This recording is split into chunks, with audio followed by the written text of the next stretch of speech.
All right, so I want to find the volume of a solid, bounded by these particular paraboloids. And so it might be nice to take a moment and actually sketch a rough picture just to help us see what's going on. So let's do that. Doesn't have to be perfect, but it really helps if you have some sort of, at least a mind picture, but really you should jot it down and you can label things. So this one we should all be comfortable with. This is just a paraboloid opening up. I won't draw the top circle just yet. I want to draw this one. This is just a paraboloid that's been shifted up 18 and then is opening down. So we're going to go up here. We'll just suppose this is 18, whatever, and we're going to open it down, and it's going to look something like that, and it's going to leave me with this interesting sort of looking shape. Whoop, I got my eraser set to whole. Let's make it partial. And then, whoop, and it's a little small too. Sorry, a little rusty this morning. So we'll erase the little edges there. Whoops. And so just keep in mind this top surface, this guy is the, this one. It's been shifted up. And then the bottom surface is this one. And so they're sort of intersecting on that middle circle there. All right, so I want to do a triple integral over this. And well, I'm asked to find volume, so I'm going to do a triple integral over this. I'll call this region E. And so let's just realize at the beginning that the volume of E is just the triple integral over E of 1 dV. All right, that's really important. And so if we wanted, we could actually set this up in Cartesian first. You don't have to set it up in Cartesian and then switch to cylindrical. You can go straight to cylindrical, but I want to show you just to try to make things clear. By the way, I really miss you guys' questions. I just kind of roll along through these videos and no one ever raises their hands or has any clarifying questions, and it's kind of sad actually. Anyway, so I'm going to think about this as type 1, so I'm going to want to cut this, let's say, with respect to the z-axis. And so when I'm cutting it with respect to the z-axis, I'm going from the pink surface up to the green surface. So I'm going from x squared plus y squared up to 18 minus x squared minus y squared.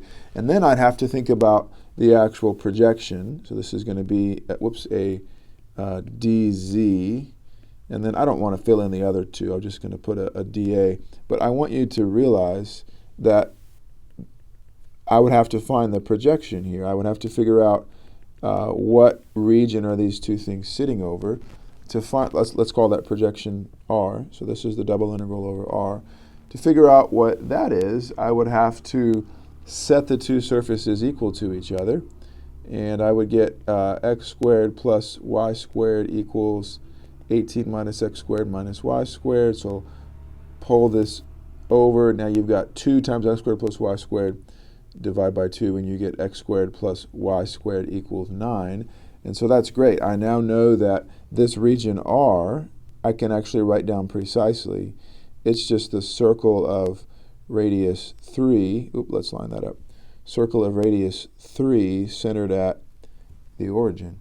And so again, I could write that down in Cartesian if I wanted to. I'd have to choose to cut it this way or that way. But I would actually, if I was doing this, I would switch that double integral to polar. And that's essentially all we're going to do when we work with cylindrical. We're just going to do this double integral in terms of polar, and then I've also got to convert these equations and whatever might be here to polar as well. So this is the same thing, here we go, as the triple integral.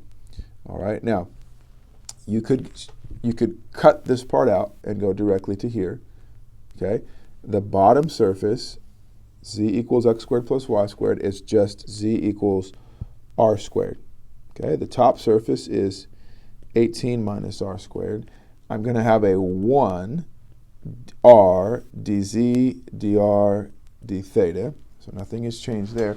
Then I'm just doing polar coordinates over these guys. And so I realize, oh gosh, well r just goes from 0 out to 3, and theta just swings around 0 to 2 pi. So it's really straightforward to set it up if you don't think this is actually helping anything, I encourage you to work this out in Cartesian and have fun with that. Anyway, you're going to integrate. I'm actually not going to do it. You're going to, well, I mean, okay, I'll do a little bit. The dz, I'm integrating with respect to z, so I'm going to kick out a z r, and then I'm going to plug in these values into z, and then you're going to integrate with respect to r. The d theta you can kick out just a 2 pi. I'll write that down. So this is going to become 2 pi integral 0 to 3. I'm going to integrate the 1 with respect to z, and I'm going to get a r times z, and then I'm plugging in r squared and 18 minus r squared into z. This is z equals and z equals. I will leave you on your own from here, and you should end up with 81 pi as the solution. So I'll end this video here, and we'll do one more example, and then you are good to go.